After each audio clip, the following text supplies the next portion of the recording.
Paper was like gold in medieval times.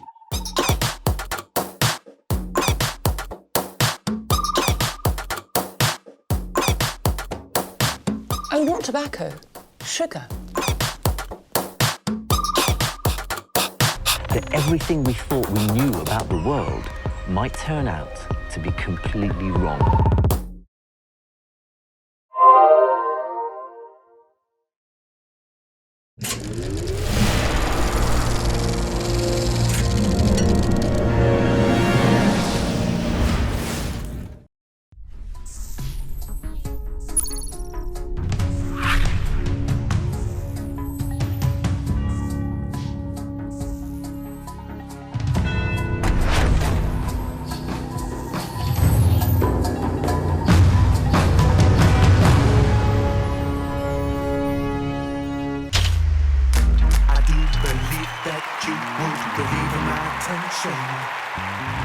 You cannot escape the sound of Sam Smith.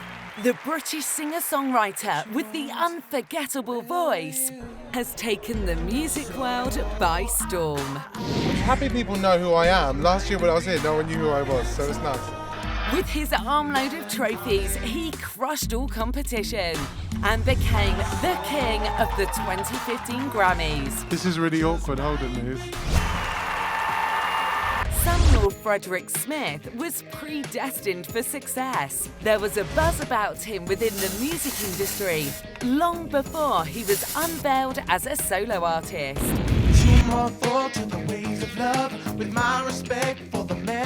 I'd get him to do some harmonies. I thought, this is going to take a couple of days, and we'd have them done in an hour. What is it you love about him so much? I don't know, I just like so unique and I just love it. That Sam Smith record is giving me my life. Anything Sam Smith does, I'm like, done. If he just like farted on a microphone, I'd be like, it's beautiful. Moments we care. The soul sensation is no stranger to controversy. He forged a note, I think, saying that he had to attend his grandfather's funeral when actually it was a Lady Gaga concert in London and he wanted to get on the front row. The whole world knows my business now. I've got nothing else to hide.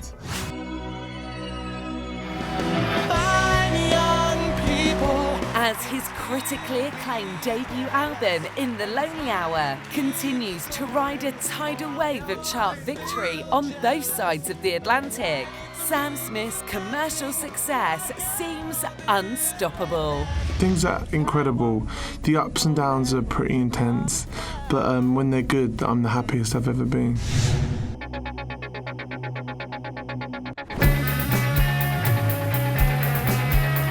Samuel Frederick Smith grew up in Great Chisel, a rural village in Cambridgeshire, England. I grew up in a little village in Cambridgeshire in the UK. My family are musical and they love music. They love soul music and that's all they used to play and we used to share music all the time and speak about music all the time and there was always music on in the house. But no, none of them did music. Sam was a student at St Mary's Catholic School, where he was a member of Bishop Stortford's Junior Operatic Society. This is a guy that went to a Catholic convent. He went to youth orchestra. Sam attended St Mary's Catholic School from 2003 to 2010. So he finished his GCSEs in 2008 and then he progressed into the sixth form. Sam studied dance, drama and film studies. I wouldn't say he excelled, but he did really well. I mean, he got good grades for his 3 A-levels. He was a very enthusiastic student. He was very interesting to have in the sixth form. He was a real character. Everybody loved Sam.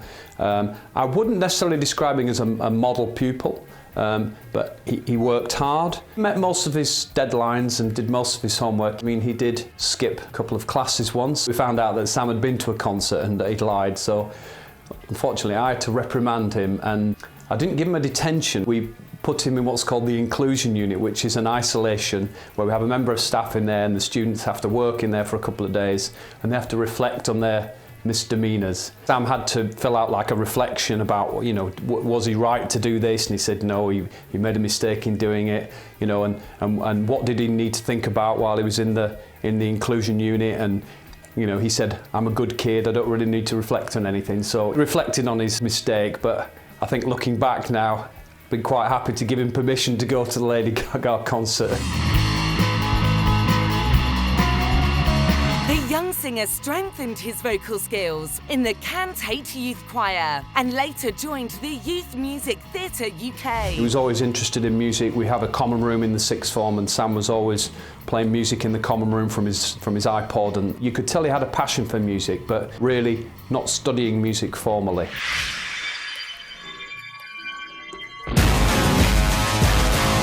Sam first made headlines in 2009 when he was 15, but not in a way he likes to remember. His mother, a prominent banker, sued her employer after being fired for allegedly promoting her son's pop career while at the office. You've had a lot of support getting to this position, haven't you? Especially from your mum. Yes. Because she was working in the city. Yes. Right here. She was, over there. Over there, not too far away. But, you know, because she was giving you so much support, though, she ran into a bit of bother. I was 15 and something came out in the newspapers about my mum, which was strange. I was actually, the whole offensive thing about that article was actually, it was offensive towards my dad, because my dad was the one who used to drive me after school to all my, you know, my studio things and musical theatre and stuff like that. Sam's father, Frederick, was a house husband, while his mother, Kate, worked as a city trader. My mum was a very hard worker and she came home at like 9:30 every night, went to work at like 5:30 because we lived in Cambridge. Sam has had a privileged background. His parents aren't poor. Sam's family were really, really supportive of his career. His mum was hell-bent on it. She was so excited, and she's a very focused person. And his dad is a lovely man. I really like Fred. He was a very special guy, a very humble man. And that's where I think he gets his humility from, Sam, from his dad. Sam's got two sisters, and they both attended St Mary's in the sixth form, and his whole family are geared up towards supporting Sam. They put heart and soul into, you know, making sure, you know, his career has developed over time. They're very caring. They're just a lovely, lovely family.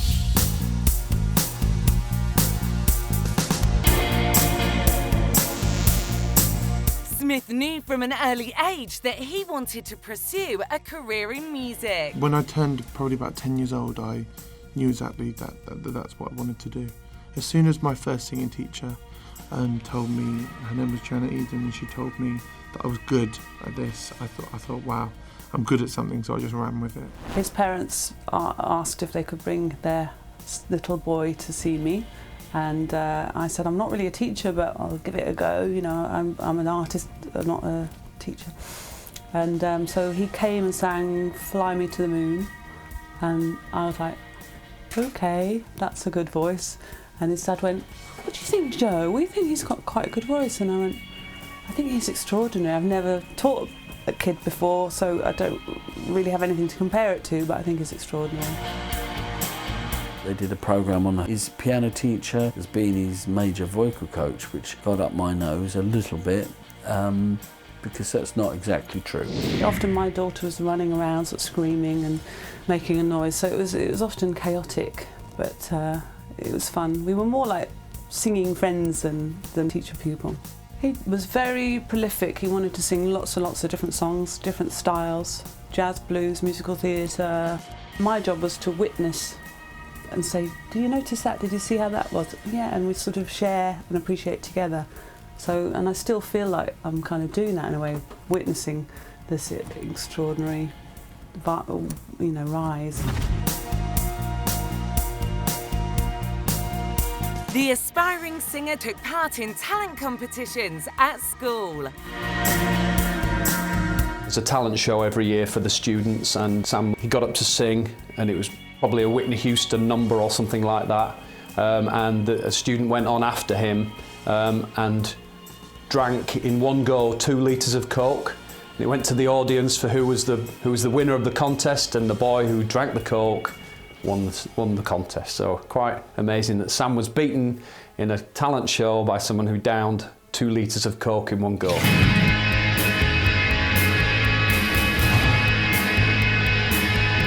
By the age of 12, the former choir boy had his first manager and was mapping his route to world domination. Sam didn't study music formally at school. He was in the school choir, but he didn't take a prominent role. He was obviously putting a lot of time and effort into his vocal coaching outside of school. From the age of 15, Smith was placed in formal vocal training with London-based vocal coach Dr. Voice. Well, I was introduced to Sam by a record label, and they said, look, we've got this young lad, got a great voice, he's got some issues with his voice, they would like it to do more, we believe you could help, would you be able to work with him? When they brought him in, we met each other. When I heard him sing, I thought, whoa, oh, I wouldn't mind working with this guy because he's got an unusual sound. Sam is one of those rarities. He has an amazing voice. The first time I heard Sam's voice, I was a little bit awestruck. Moments I'll make momentarily mine, and moments I take a step back in time. His vocals are flawless. Sam has an amazing range. His range is, I can't really compare it to anybody else's, but he uses it so well. In one song, he goes from the bottom of it straight up to the top. He plays with it so well. He still does the techniques I shared with him. The deepening of the chest voice and the control of the voice to the top end is all in one. It's all what we call this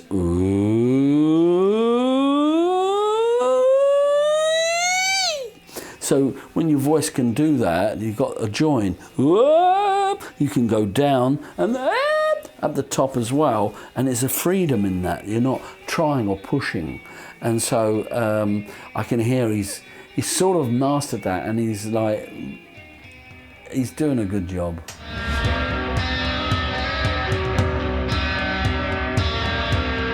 At first I thought it was a woman, and then I was like, okay, I need to find out what this guy looks like. You're very different from kind of anyone else. Do you reckon? I don't know, thank you. Come on, no one's got a voice of an angel quite like you, Sam Smith. Thanks. I mean, how do you get that high? I'm a woman, basically. And I sound like a man. So... I just trained from a very young age, so when your voice breaks, kind of train through that. Oh, really? So you were still trying to get those notes even when, I just wanted to sound like Whitney, basically. Sam has a soulful sound, and yet it's a delicate, feminine sound as part of his persona, which gave it an unusual feel. And I think that's what captured the imagination of him, because you couldn't tell whether he was a black man, whether he was white or what. It was hard to put him in any category. He uses his vocals in a different way to most men at the moment, and he's got such a strong voice, and a strong voice throughout his whole range, which I think is uncommon at the moment for male vocalists. A lot of them kind of use a really soft, high register, but he has such a strong high register to his voice that it's really different. It's all about his voice. He doesn't express himself with acting or with dancing or with his clothes. For me, as a voice coach, it was like wow, I'm going into different territory with a different voice. And Sam was certainly different, so I felt excited about working with him and realised that, yeah, I would do this. So I did it as a favour to the record company to just help him, but then it turned into something much more.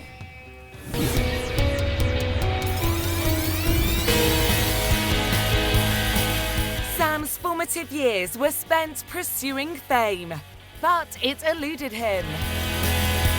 From the age of 11 years old, I was doing musical theatre shows. I had my first manager when I was 12.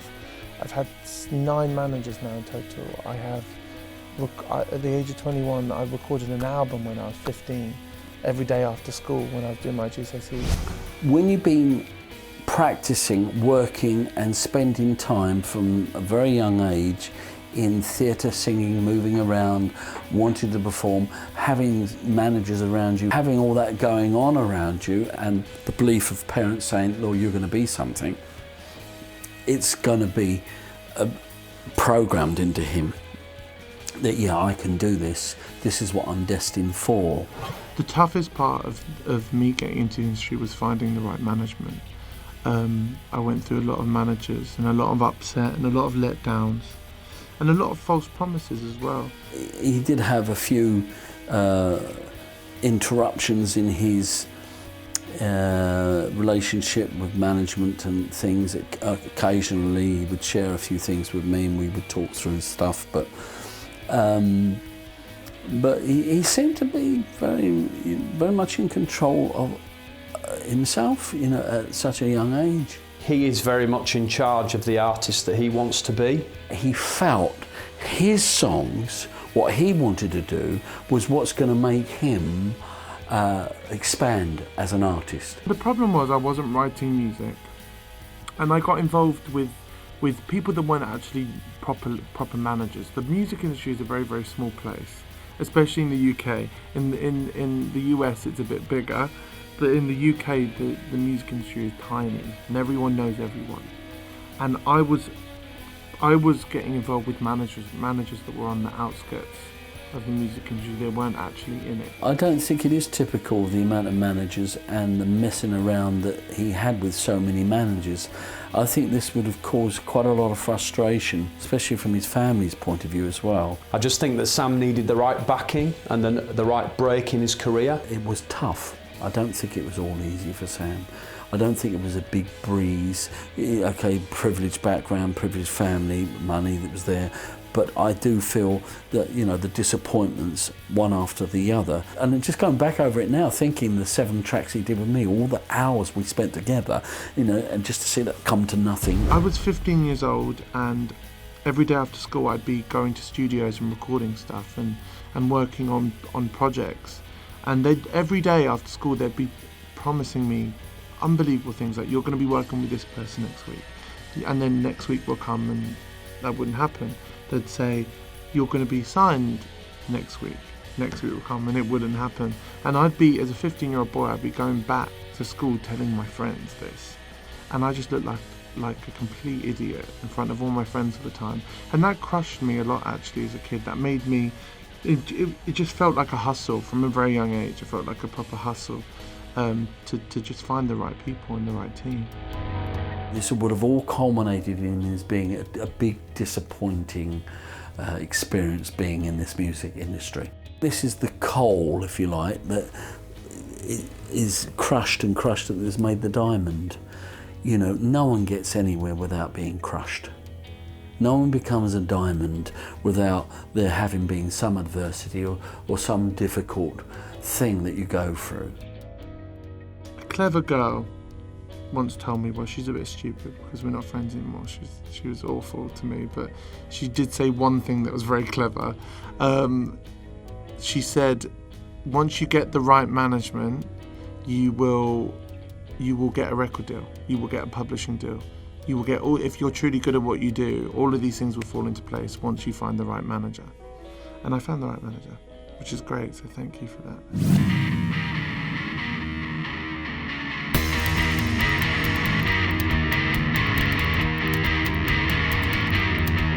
Sam's determination and discipline to his craft would lead to sales of over 5 million copies of the debut album In the Lonely Hour.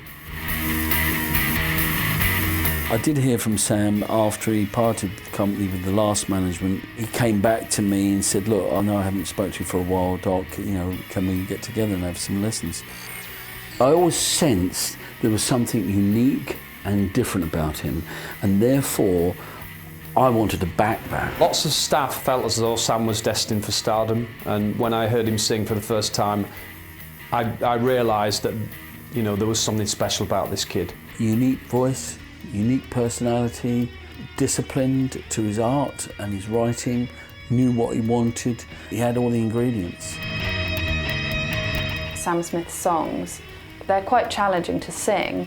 He has to really look after his voice. He probably doesn't drink alcohol. He probably drinks litres of water every day, and he does a huge warm-up before every gig because you can't really afford not to with those kind of songs.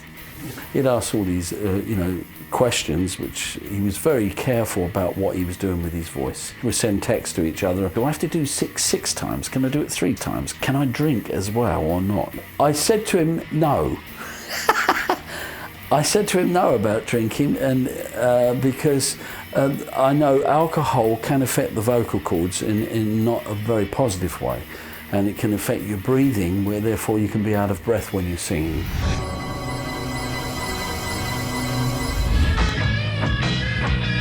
By the age of 18, Smith moved to London to seek fame and fortune. Within a year, he was cleaning toilets in a bar. Having split from his sixth manager, he was beginning to despair. I worked in the bar for about 3 years previous to everything happening. I worked in a card shop, which was awful. I worked in a newsagent. I worked loads of little jobs here and there. I worked in a children's nursery, which was incredible, and looking after like babies and stuff in like daycare, which was great. Sam rang me for a lesson, and he was strapped for cash, and obviously he was working in a bar at the time, and he was having a difficult time getting the money out of his job. They wouldn't pay him, and so, you know, I would never force at that issue. So I said, look, don't worry about the money. If you want to come for a lesson, you know how I love your voice, come along. You know, if you can't afford a lesson, come down. And he did do that, and I'm glad he did. He was always appreciative. And that, you know, in many cases, in many ways, was enough, really.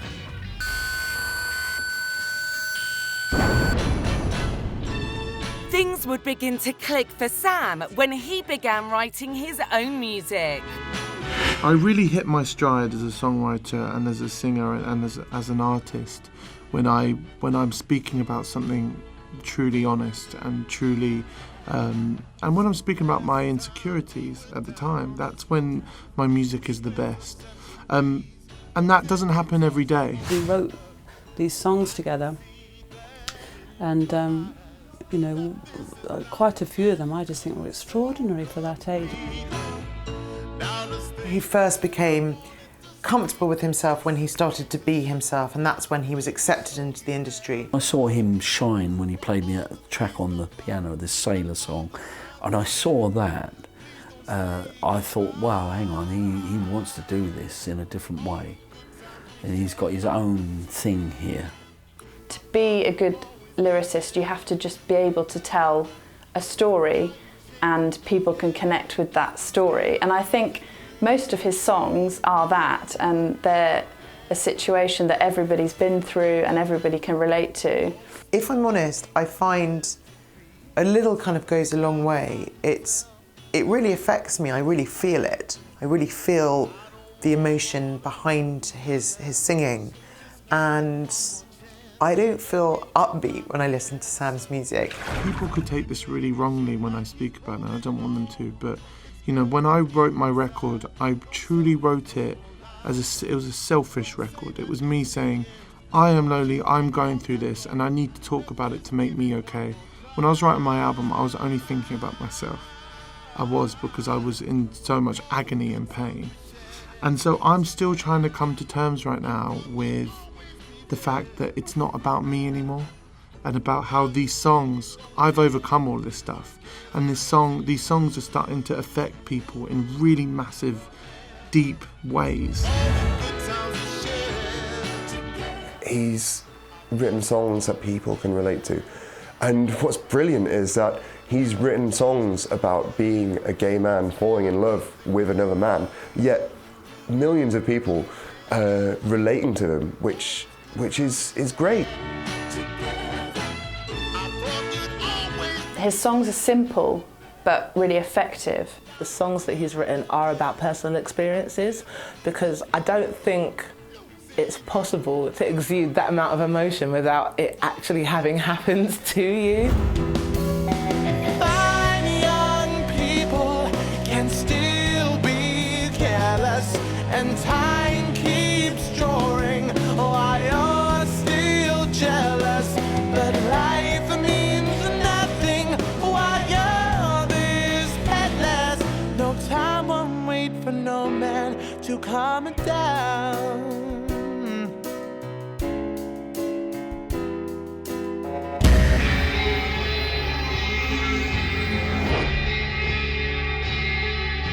When you listen to Sam's music, you feel it. Whoever you are, even if you don't really particularly like it, you feel that sense of abandonment, desertion, absolute loneliness. This writing process was quite dramatic, and because, you know, I was trying to get these songs that were honest and brutal and real, but I'm not a naturally sad person, so I was writing for a year and I wasn't sad every single day for a year, you know? So that was tough because, you know, when I wasn't sad, I had to kind of think of some sort of emotion to write a song about that day. But luckily, I was sad at certain points, and you know, those songs were captured on the record. He has quite a say in what happens with his songs because he's written them himself, so obviously he has this idea in his head of how they're meant to sound. The writing process that you have with record labels is, I find, actually really amazing, because you write a song and if they say they like it and it's at the beginning of the writing process, if that song survives for the rest of that year, then you know that it's a good song. You know, if it still sounds fresh in their ears a year later when they're listening to it, and when I'm listening to it, then we know it's a good song. But then certain songs I just knew immediately were amazing, and I knew immediately would be great. Sam learned techniques to control his voice and push his vocal range to the limit. The favourite song that I did with him, I wanted his voice to be like a violin at the end, and he did it perfectly with his lovely warble. And I kept saying, I want it to sound like a violin. Because a lot of singers emulate instruments. Ella Fitzgerald would emulate saxophone. Sinatra emulates trombone. So you hear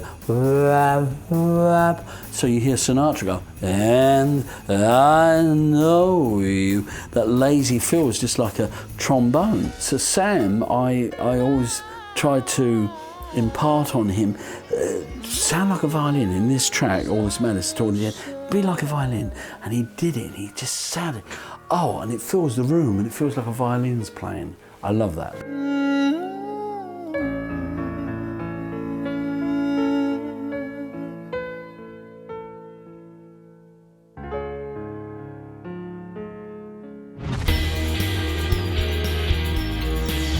While many of today's performers find themselves laser-targeted towards a specific audience, Sam Smith's appeal shows no bounds.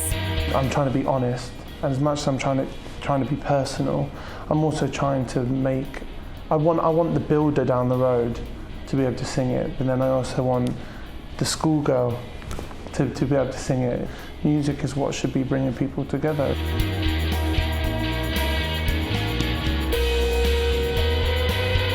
He's not been pigeonholed because he appeals to lots of different age groups. A granny might think, oh my God, his voice is amazing, he sings like an angel. So he appeals to everyone, to every audience and every age. He just transcends lots of different types of people. I'd love to think that the thing that's connected the most is the fact that I'm genuinely just being myself. You know, this is, I'm putting myself on the line, and I'm saying, even calling my record in the Lonely Hour, I don't see that as a sad thing. I see that as a really brave thing to do. I think the main thing that stood out for me was his just calm belief and conviction in everything he did, and to have that at the same time as being very, very calmly confident, also take direction incredibly well without kind of like, you know, no kind of handbag moments. It was all like, oh, okay, yeah, I'll try it like that. Sam is a gregarious person, but he's very sensitive. He never ever had a diva attitude. He never had a rudeness or I'm better than this, I can do it. None of that. What you would expect from a young lad who's, you know, and I've seen it in some pupils, you know, never had that. He was very humble. That's what I liked about Sam. He never boasted what he's capable of. And he was always grateful when you say, oh, that was fantastic, Sam. Oh, really, thank you. You know, there was no, yeah, I know. You know, he was very, very humble. Being yourself every day is tough, you know. because I always say this isn't a job. What I'm doing isn't a job, it's a lifestyle. So I'm being emotional and honest, and I'm an open wound every single day. I knew that he had what I lacked at his age, which was that calm conviction, strength in his own ability. And it's funny now to hear him talk about that he lacked confidence, because for me, I always felt like he knew what he wanted. We'd be writing songs together and he'd say, I want some strings there, and I'd play a string thing on the keyboard and he'd go, no, pizzicato. You know, he'd know. I do believe that you would relieve my tension. He comes across quite shy with people he doesn't know very well. He very often wanted to just blend in with people. He's just a lovely human being, and I think his fans will be moved by that, touched by that fact that he is actually a nice person. That's why so many people love him, because he is just a nice young guy. I never wanted to play a character, I never wanted to change my name, and I never want to create music that doesn't make me feel like I'm confessing something, because it does feel so good. It's really two ways. You know, one time the upside is these songs make me feel like I'm telling my diary to a room full of 1,000 people, and they're all singing the music back to me, making me feel like whatever I'm saying in the song, it's like them giving me a massive hug, saying everything's okay. That's an upside. The downside is, when do I stop? We're greedy, I'm greedy. We all want more and more and more. And that's the dangerous thing, you know, when do I stop telling everything? So far, he's still very new to the superstar title, so I think he's doing really well to kind of stay out of like tabloid fodder, and he's just being a young guy who just wants to sing. We have had the press hanging around and asking for various scoops on Sam, and you know, I've got any gossip. You don't see anything of him falling out of a cab drunk, so it's good to see, because it's really easy for that to happen when you're young, but he seems to have a really good head on his shoulders. To be honest with you, there is no gossip with Sam. What you see is what you get with him. We're really proud of him. We haven't got anything to say other than he's just fantastic. I'm still trying to come to terms with the whole kind of role model thing, and about how it's a responsibility I didn't necessarily ask for, but that comes with it. And I'm willing to do it, and I'm willing to help these people, but I'm taking my time, because it's all new to me. When people, like even last night after the show, someone said something really intense to me, and I was just like, whoa, you know, it's incredible, but I need to take time to learn how to comfort you. You know what I mean? Sam honed in on his songwriting skills and continued private vocal coaching sessions under the instruction of Dr. Voice. 2 more thoughts to the ways of love, with my respect for the man above. What sympathy's mine concerning your state, out of our heads and back again. I'm losing all time. We had lots of fun times, and just to hear him laugh used to make me feel good. I used to take a dog, used to do this dog, and I used to go up to him and go, don't upset me, Sam. And he'd go, what? And I go, and I make this sound, and I'll keep doing it, and he knew it was getting worse. And I go, and then I bite him, pretend to bite him, and he'd jump, you know. I think he couldn't stop laughing at it, but I think I frightened him. I'm sure there was so much work put in before anyone had even heard of him. He worked very hard on, for the 4 years that I spent with him, he was always practicing, always using the techniques. A bit too quiet. Perfect.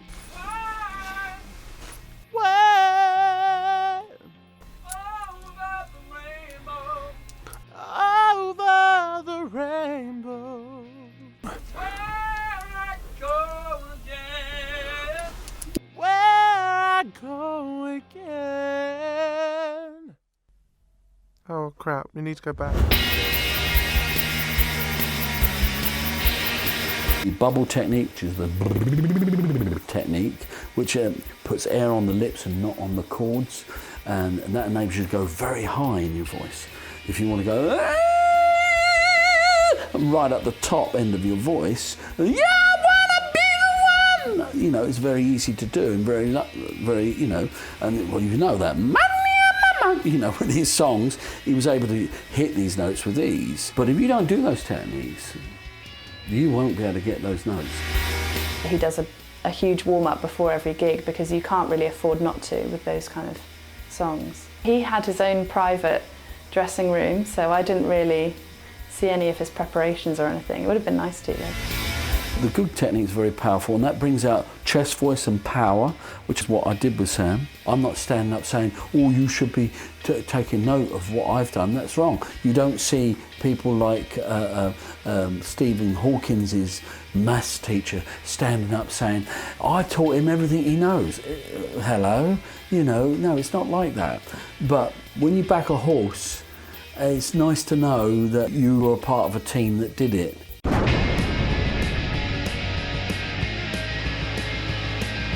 Sam Smith is neither a product of the Brit School nor the X Factor, but a creation of his own drive. X Factor, what do you think of these talent shows? Because I think they're getting a bit old. I just don't watch them. If I'm honest, I do disagree with some of the things that happen with them, but I have no... Look, there's some amazing talent that comes out of it. I think one of the loveliest things about Sam's success is that he's not a typical through the Voice or the X Factor or some Brit School or some other institution that he's worked through. He's worked through his own institution. It's kind of extraordinary for this generation that he wasn't found through a TV medium. He's built his career from nothing, and he's not had that extra push that the Brit School or the X Factor would give. I write my own stuff, so I wouldn't go on there because I songwrite. But you know, if I was just singing, I think I probably would go for it because it's tough out there. It is very refreshing to finally have someone that is making a huge name for themselves without being manufactured, basically. This is someone who's grafted, who has a beautiful voice. To have someone develop naturally and organically, I think maybe as well that's a lot to do with his appeal. You know, people have just appreciated the talent rather than being told to appreciate the talent. What if Simon Cowell called you up and was like, hey, do you want to perform your new single on the show? I don't like the show, but I'll come on.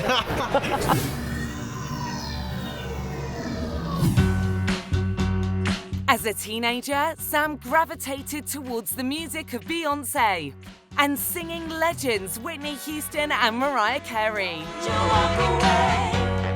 I'm listening to mainly females. I don't know why. It's something in the voice or what they're saying that I completely identify with.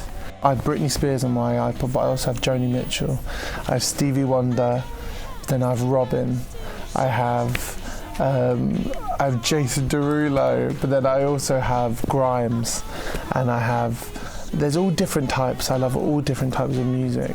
He loves all the divas. He was influenced by a lot of soul singers, which is why he's got that really nice soul to his voice. He clearly honed his skill when he was like 12 to 16, singing in his bedroom to people like Beyoncé, and he loves Whitney Houston, you know, Christina Aguilera, some of the soul singers as well. You've got Beyonce in there, you've got all the divas, Whitney Houston. He was massively, massively inspired by those women. Musically, it was female singers from the get-go.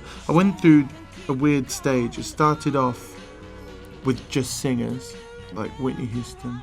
These days, I'm very careful about diva. I have met divas, and some I'm not. I don't want to be a diva. You know what I mean? It's a very, very funny word. It can mean prima donna or goddess. You know, any given day you can be either or. I don't know. I'm just, I'm Whitney. If diva is the word, And if that's what I am, and if I'm at the top of my class, if I'm the #1 diva, I'm fine. If I've got to be #2, I ain't cool with it. The influence of emotive soul and pop balladry remain an integral part of Smith's style. As I got older, I got swallowed into this whole MTV generation of everything, and then Beyonce was everything, and Destiny's Child, and I remember people like TLC and Pink and all that kind of stuff. And then, so that was the video side taken care of, that I was watching videos all the time and the imagery I was getting so inspired by. But then as I got older, I started to fall in love with songwriters. So Amy Winehouse, Joni Mitchell, and all these brutally honest songwriters I used to listen to. Even Adele I used to listen to and be inspired by them. Sam's 4 Grammy Awards represent the biggest triumph for a British pop star since Adele scooped 6 back in 2012.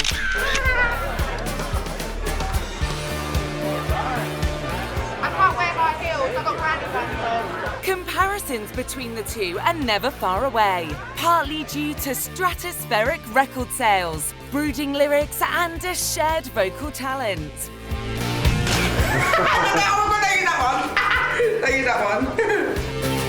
People tend to pigeonhole artists into artists that they are like, and it's been very interesting actually to watch, because I've been compared to Adele a lot recently, and which is crazy to me because the music's so different. You know, listen to Nirvana, Safe With Me, all that stuff, it's so different, but I think what they take from the thing that they compare is the honesty, which I find such a huge compliment.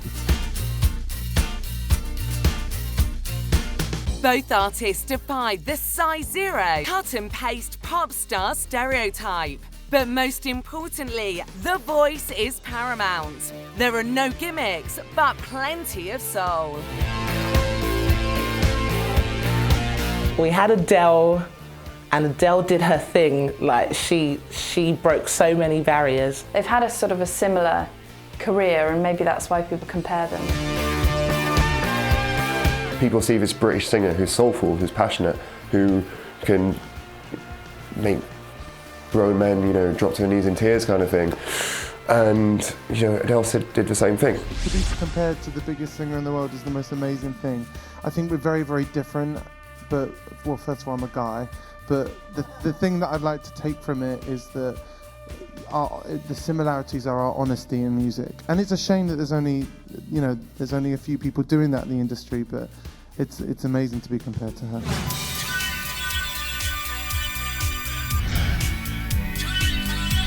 Once Sam resigned from his job as a bartender, the recognition began. He met songwriter Jimmy Napes. Together, they wrote Lay Me Down, a ballad that Napes sent to the management of house duo Disclosure. By the end of 2012, Sam caught the world's attention when he provided vocals for Disclosure's breakthrough single Latch. I don't think we realised the sort of how much it would connect with such a wide variety of people. Like, it really shows in our shows as well now. Like, you get all the kids and stuff who are just into it, and then you get like these kind of 35 to 40-year-olds who are there because they get this kind of nostalgia about the music from, you know, house and garage, and they're like, oh yeah, this is like when I used to go out. Yeah. And that's great. So yeah, I don't think we knew that would happen at all. Even though we take influence from all that older stuff, we had no idea it was going to connect with such a wide variety of people. I want things to happen organically, you know, because the proof's in the way that my career started with Disclosure and Naughty Boy and people like that, and I feel like those types of relationships create better music. Latch subsequently spent 15 weeks in the UK Top 40. But as a pop star, Sam was still invisible. Disclosure's album, when it came out, that was like my go-to gym album. Because there was his vocal added to the track, obviously I connected with that a lot more than I would without that. It was Sam's falsetto on Disclosure's album. I was like, okay, I can keep listening to this album, let's keep going. The focus was more on Disclosure at the time than Sam Smith, and then it just kind of carried on with Naughty Boy. I would never count myself as cool because you should see what's on my iPod or my iPhone or the music I love or the artists I admire, and and sometimes they're not cool. But I feel like, I don't know, I just fell into that world. I didn't know who Disclosure were when I started working with them. I asked Sam whether he'd mind coming down to see the young offenders because I was working there teaching them music, and they were so hot to trot for his song Latch. Latching onto you. And they were into that and listening to it on the radio all the time. And of course, Sam had been ringing me saying, oh, I think it's been played on the radio, and he was all excited. And he was due to come for a singing lesson. So he came down to the prison. He spent an afternoon with me there, and he met all the guys there, the young offenders, and he loved it. Latch peaked at number 11 in the UK charts, but by February 2013, Sam released his debut single, Lay Me Down. Lay Me Down was the song that started everything for Sam and proved he was on his way to being the next big star.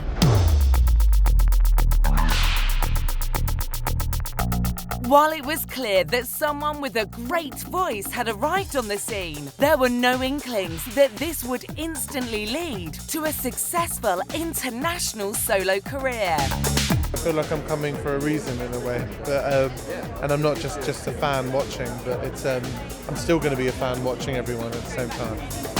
Smith would make another guest appearance, which would prove important to his career. In May 2013, he provided guest vocals on Naughty Boy's international mega hit La La La.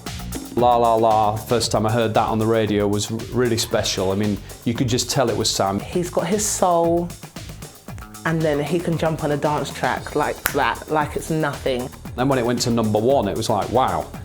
Now this is special. Even if you didn't know who sang it, you'd find yourself singing it, and it's like, I don't know where I just heard this song, but it's in my head now. It was about that time he was doing La La La that he phoned me. He said, I've been pushing my voice and I think I've strained it. What do you think, Doc? And I said, well, if you've pushed it, you're not doing it properly, you're not doing the techniques properly. It should be no push. It should be ma ma ma ma ma ma ma ma ma, not ma ma ma ma ma ma. Naughty Boy's La La La became the fastest-selling UK single of 2013 and subsequently reached number 1 in 26 countries.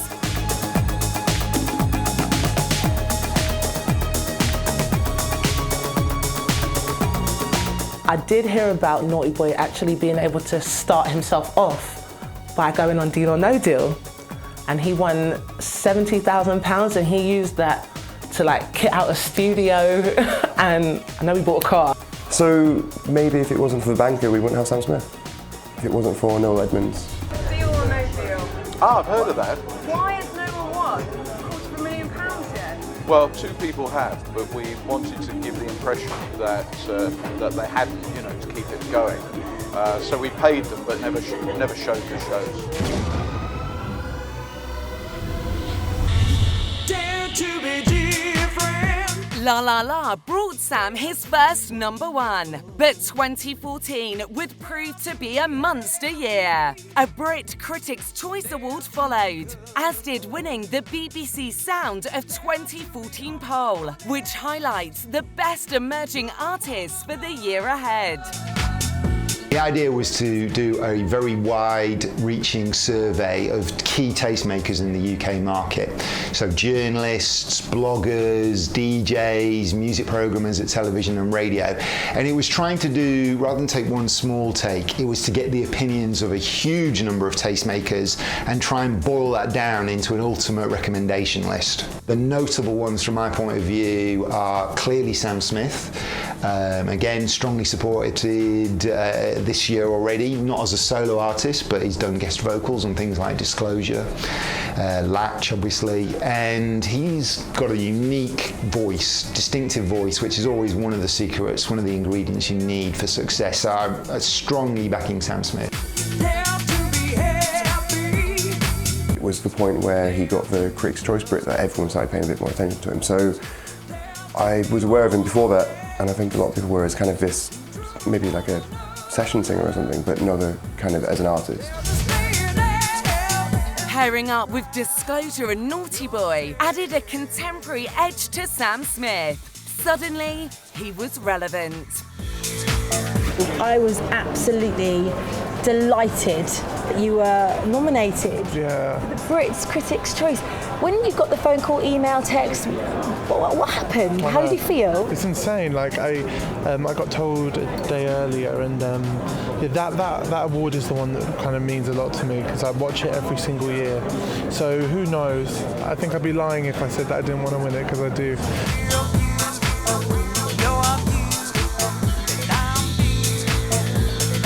It was January 2014, we did kind of like a 5 reasons why Sam Smith's going to take over the world kind of thing. And then we've just constantly kind of supported him and everything that he does since then.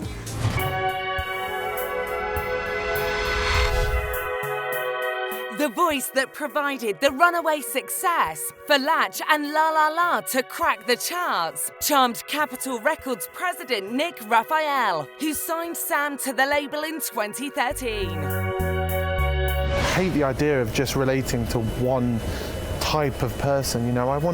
My dream from a young age is the world to sing my music, you know, so I will forever make that, you know, I will make that promise to myself that my music will hopefully everyone will be able to relate to it. That's my aim.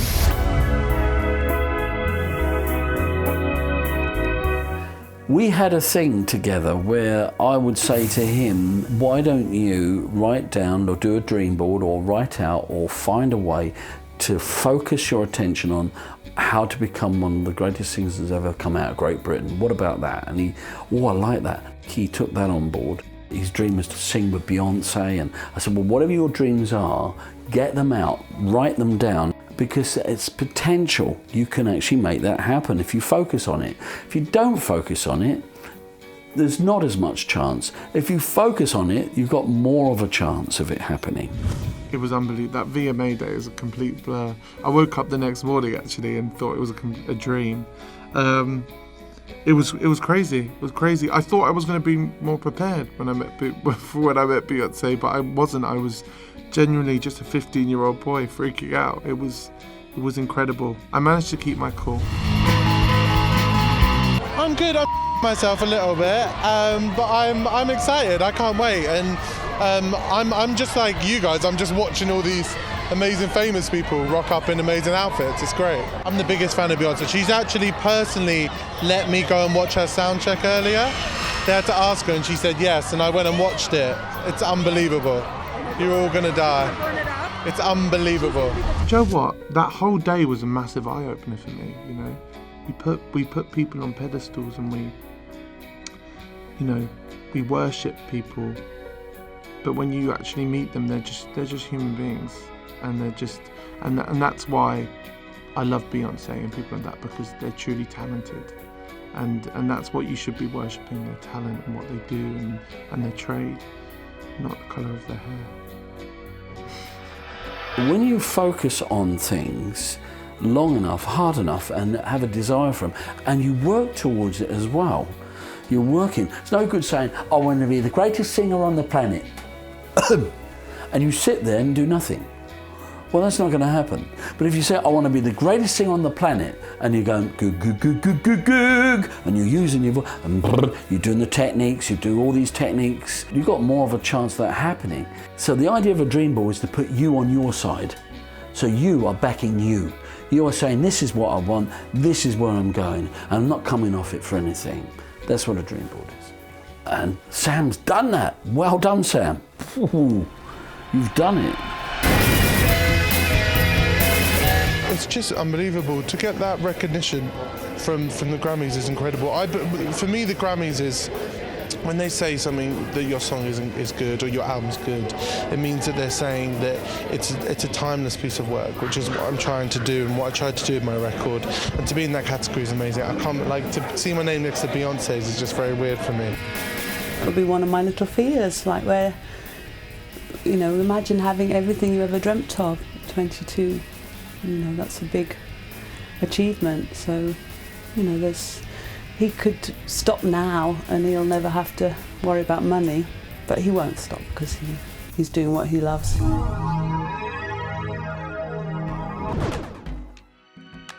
2014 kicked off with the release of Money on My Mind from the debut album In the Lonely Hour. Loving your new song, it's amazing. Are you not feeling a bit scared now you're going solo? Because you kind of had those incredible hits with some pounds along the way. I ate some nuts earlier and it's getting trapped. What nut was it? It was cashew. They're the terrors. They get stuck in windpipes. Yeah, the single, man, it's insane. The reaction's been unbelievable, but yeah, it's scary. It's massively scary, but I really do have faith in the music I'm putting out, which is the most important thing. It kind of happens that it's actually really bloody good as well. Thank you. Thank you really so good. much. Album next year, May, did you say? May. Do we have a name for it? No, I'm going to be telling people in a few weeks, though. You know what it is, right? Yeah. It's self-titled, isn't it? It's Sam Smith. No Memoirs way. of? Definitely not. Memoirs of Close, I'm joking. No. And anything else exciting, because you've collaborated with the biggest people ever already. You've set the bar high, haven't you? Yeah, I mean, I'm shooting my video for Money on My Mind in Vegas on Monday, which is going to be crazy. What's wrong with London? What? What's wrong with London? It's a bit cold, isn't it now? So we Vegas can will be expect some fun. naked Vegas video action. Yeah, 100%. I'm going to get full on naked. Brilliant. Yeah. And any other collabs? I'm thinking Katy Perry today, Gaga tomorrow. Have a little word. Yeah, I might actually just sneak in their changing room, have a chat. No, I have no duets on the album actually. It's just me. Just me. It's very selfish, but I think it's important. I think I've come from features, so it's my time. And one last thing, I mean, it's my time. My time, That's what the album's called, isn't it? No. Money on My Mind smashed the UK charts by reaching #1 in its first week and was followed by the breakthrough ballad Stay With Me, which catapulted Sam into the global spotlight. Thank you all. Thank you again. In my last one, I forgot to thank Jimmy Napes and Tourist, who wrote Stay With Me. So thank you for writing that song with me. I just want to dedicate this one to all my fans who are very new into my life. Thank you. I love you all so much. Thank you guys. Have a good night.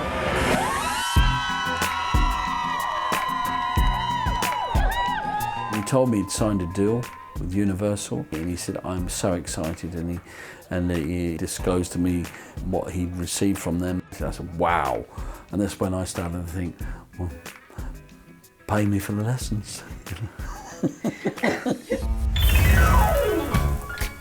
I'm an emotional person, that's why I do what I do, and it's been mental. I've had moments where I've never been happy or never felt as happy as that in my life, but then there's moments where I've never felt so alone in what's happening, because it's only me, it's only happening to me right now.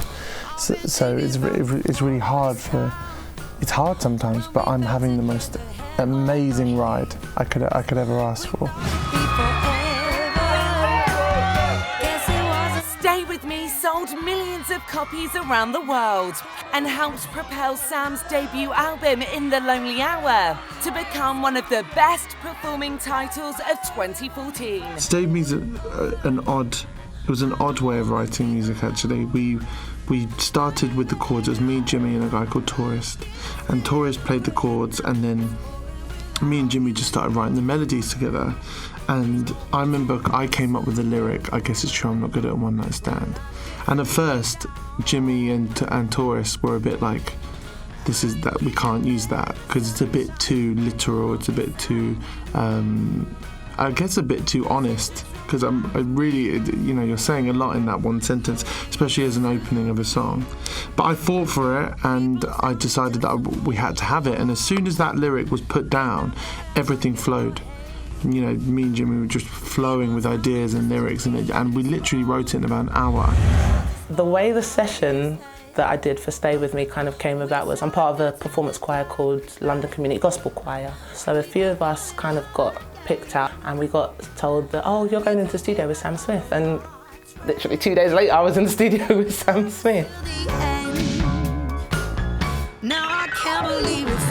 I remember I was in the booth and I was recording it, remember thinking, this song's all right. I was like, it's all right. I was like, it's not 100% incredible, but it's okay. When we were recording the track, I think no one realised what we were actually doing. It was another day in the office for us. During the session, he seemed a bit nervous, but he kind of just did his thing. He did the first take, and we were all like,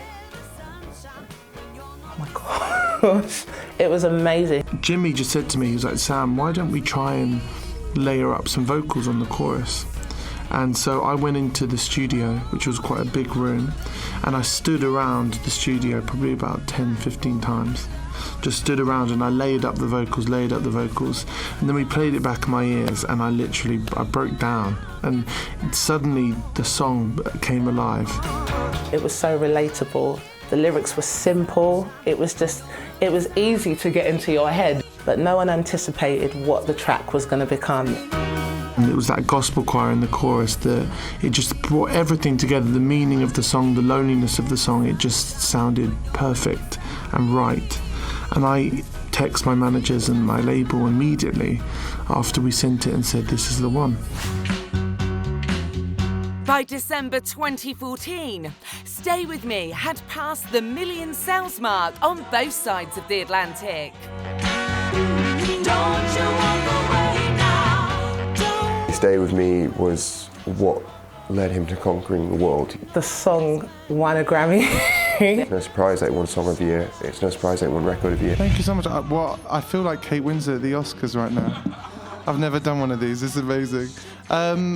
I don't know how to react right now. This is absolutely incredible.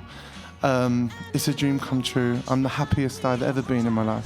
It's a funny feeling seeing him up there and him not in my studio. I was watching on a live stream and then the sound cut out, and I just saw him jump up and calm down. Just saw him jump up and get the award, and I didn't hear what it was, but I found out it was for the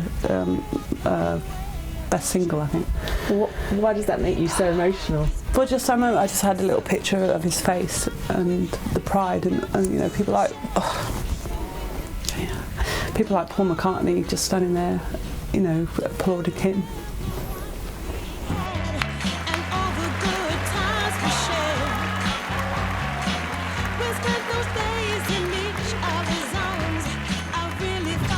What could top this? A boyfriend would be nice, but I don't think you're my boyfriend. I don't think it would top this though. Actually, nothing, and that's the curse the rest of my life, I think.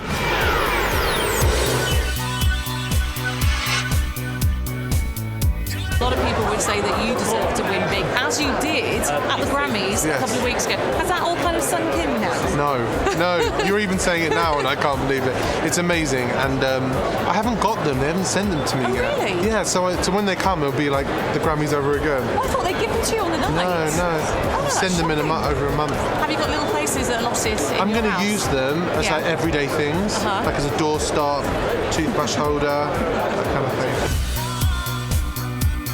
Sam's meteoric success continued in 2015 when he scooped 2 Brits, plus a Billboard Music Award for Top Male Artist. To all my fans, if you are hearing this right now, I love you so much, more than you will ever know, and I can't wait to give my second album to you.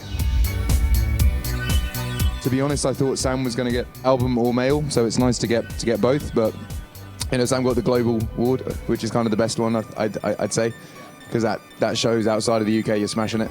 The Brit Awards, I did hear him, and I did text him that I heard you go off. I texted him and he said, oh, what is it? And he came back straight away. I said, I've heard something not quite right with you. You said, oh, what is it? He went.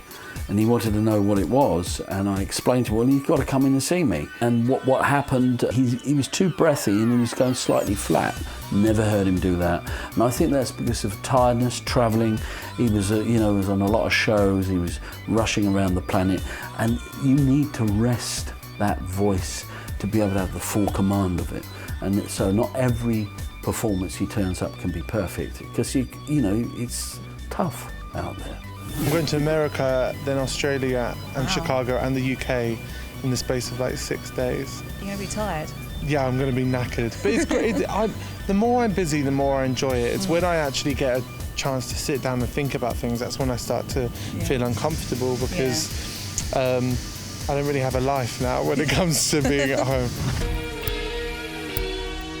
Disaster struck in May 2015 as the singer was forced to cancel his Australian tour after doctors discovered a hemorrhage on his vocal cord. People think if you can sing and you've got a great voice, that's it.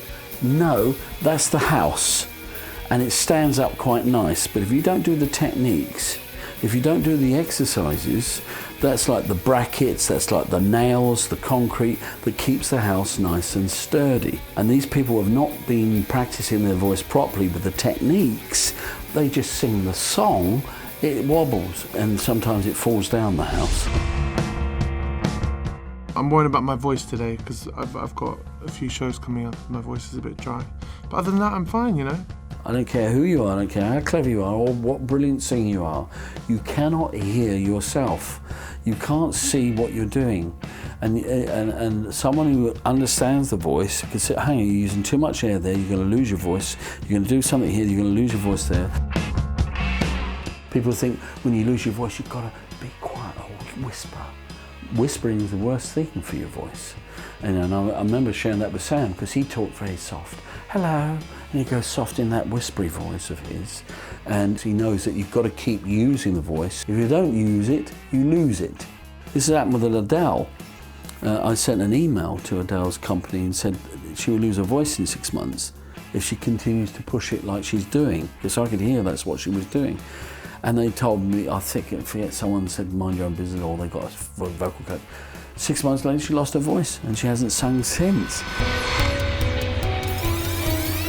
By June 2015, Sam made a solid recovery from throat surgery. He began writing a new album and confirmed a string of new concert dates for later that year. I can't stay away from writing, so I've already started writing. I think I have a title for my record. I think I know what I want to say a little bit, and I'm writing. I wrote a song the other day actually, which I'm completely obsessed with, and that it's feeling as honest as the record.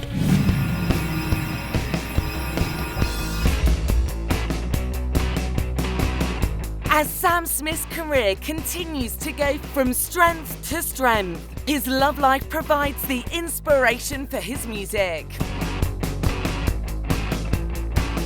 I was aware that I was putting this record out and then suddenly everyone was going to be waiting for me to fall in love. It sounds so cheesy, and I remember watching like famous people before say all this and thinking, shut up, but I genuinely don't feel lonely anymore because of the fans. I don't, and it's hard to explain, and it's impossible for people to relate, but I genuinely, it's enough right now. I'm going on dates here and there, meeting people. I'm always going to be searching for that, but that hole that was missing is genuinely being filled right now from the fan base, from performing every night and all these people. It really is. I'm not lonely anymore because of that. But obviously I would like someone next to me when I sleep, but I'm working on that.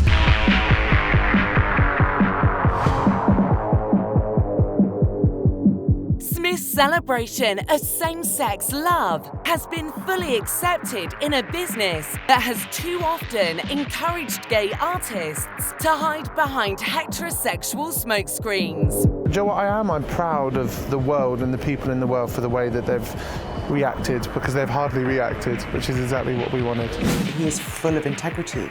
Nothing about Sam Smith is a lie. I was pleased that he got to do it on his own terms and not really have it become a scandal, you know, not have it be something that would be used against him, because unfortunately, you know, that is still the case. How many times do you see newspaper headlines about people's sexuality? That's still a thing that we have to live with.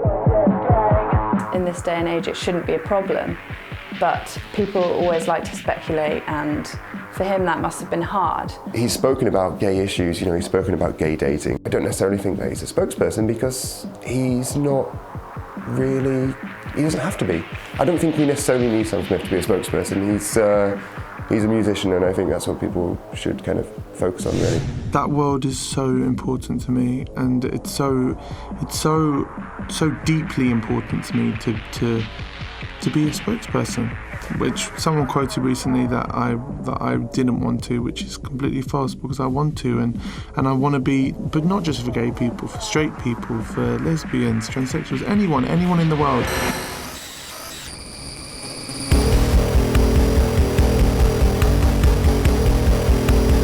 After establishing his solo career, Sam went on to co-write with R&B legend Mary J. Blige.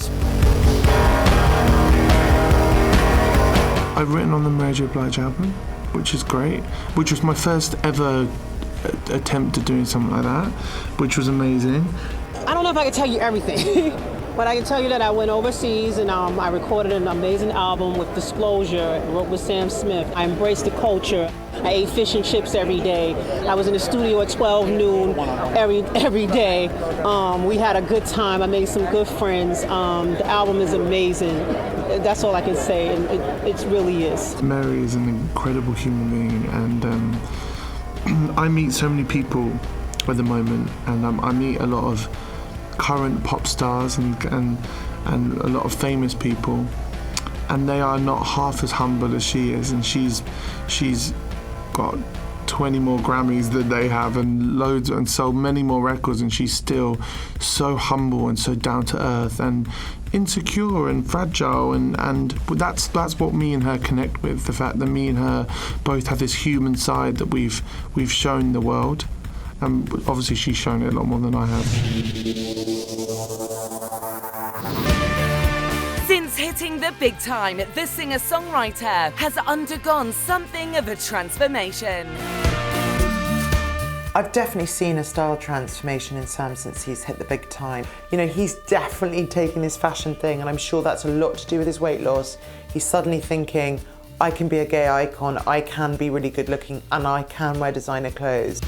He's really into fashion. He absolutely loves being front row at Burberry. He's a bit of a sucker for designer labels. I think he likes his designer clothes a lot. You know, he's on first name terms with Anna Wintour, the editor of American Vogue.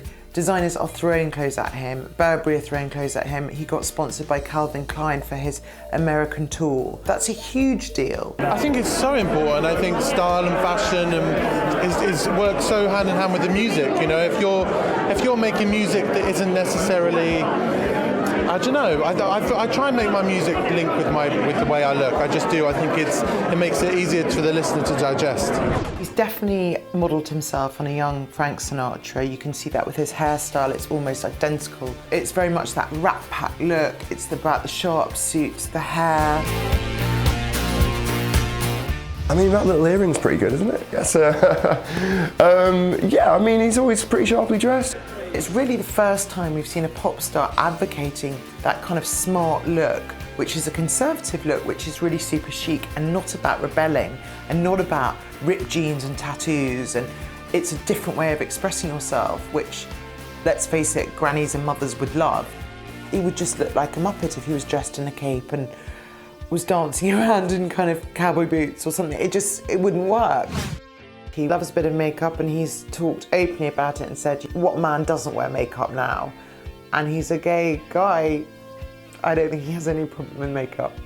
My wife used to get on the train that Sam used to get off, and she used to send me a text saying, oh, have a look at Sam, he's got quite a lot of makeup on today, so I'd sometimes have to challenge Sam as he came into school talking about his makeup, but it wasn't a big problem.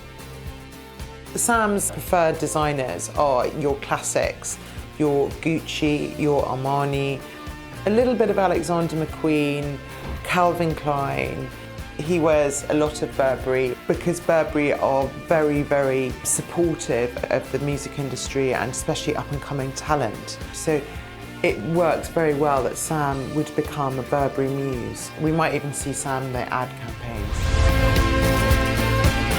As soon as a label start telling you they want you to be wearing this, wearing that, sounding like this, sounding like that, that's for me when the alarm bells come on, because that's you. The way I dress, the way I talk in interviews, the way I do all this, that's me. That's me creating that.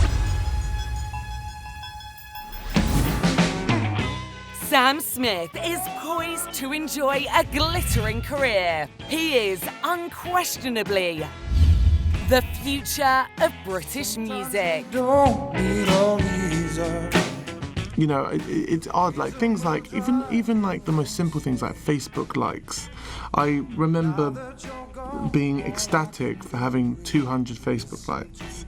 And, you know, now I take that completely for granted, now I have like 1 million, but I'm now thinking I really would like 2 million. And I'm taking for granted how amazing it is that 100 people are saying, I like what you do. Do you know what I mean? So I think the fact that I'm aware of that is good. He's kind of dominating the world at the moment, and it's really, really something to look up to. It's amazing to see how it's going for him. So, you know, I'm working to do all the same. He's already global. I mean, it's hard to know where you go from here. He could write for other people. Brilliant jazz voice there, if he wanted to experiment with orchestration and big band. Sam will be around a long time. I don't think he's a fly-by-night artist. I don't think there's any escaping Sam Smith now. His music will be around for a long time, and I think that it's timeless, really. He's got a very strong sense of style, so we might well see him do collaborations with high street stores. I think he really wants his own brand. He's talked about that before. Building his brand is very, very key to him. Sam is the #1 artist in the world, so why wouldn't St Mary's Catholic School be proud of him? We're hoping that Sam will pay us a visit at some point. His sisters did bring in his dog as a replacement a couple of years ago, but we wanted to see Sam as well, so I'm hoping Sam will come back at some point.